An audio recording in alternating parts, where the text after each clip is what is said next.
અમદાવાદ શહેરના ફતેગંજ વિસ્તારમાં આવેલ હિલ મેમોરિયલ કમ્પાઉન્ડમાં જે અમદાવાદમાં પ્લેન ક્રેશ થયેલ જે લોકોએ જીવ ગુમાવ્યો તેમના માટે એર ઇન્ડિયાથી ડેડ બોડી માટે કોફિન બોક્સ તૈયાર કરવામાં આવી રહ્યા છે। જે લોકોએ જાન ગુમાવી હતી તેમના વાલી વારસોને મૃતદેહ સહી સલામત તેમના નિવાસ સ્થાને પહોંચી શકે તેવી વ્યવસ્થા માટે આજે મારા ઉપર અમદાવાદ એરપોર્ટથી એર ઇન્ડિયાના તેમજ ગુજરાત સરકાર તરફથી અમને 100 નંગ કોફિન બોક્સ અમદાવાદ સિવિલ હોસ્પિટલમાં મોકલવાનું જણાવેલ હતું।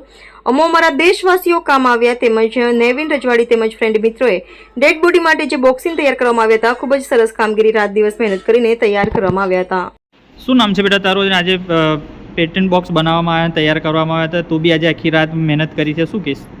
મારું નામ જેક છે અને આટલી મોટી મેં ઓપોર્ચ્યુનિટી આપી તો મેં એમની માટે હેલ્પ કરી, કારણ કે બહુ લોકો એ લોકોના માતા પિતા બાળકો ખોવ્યા છે, પેરેન્ટ્સને બધા ખોવ્યા છે, એટલે મેં એ લોકોને હેલ્પ કરવા માગું છું। કયા ધોરણમાં ભણે છે તું? હું 7th કઈ સ્કૂલમાં? નવયુગ ઇંગ્લિશ મીડિયમ સ્કૂલ।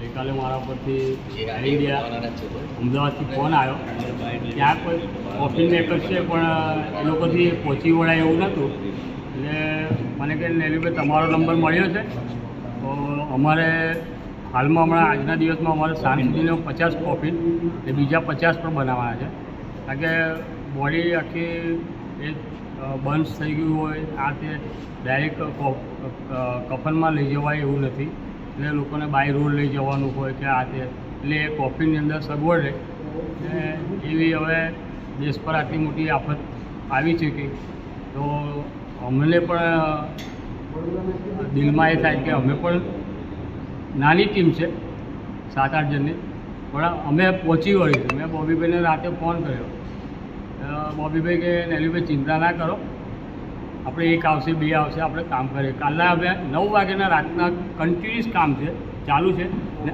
હાલમાં પણ કામ અમારું ચાલુ છે। અમારે ફ્લાઇટથી આખું કટિંગ કરીને પછી હમણાં અમદાવાદ અમારે 2 વાગે 25 કોફિન તો પહેલી મોકલવાની છે, પછી બીજી સાંજે પણ મોકલી દેવાની છે।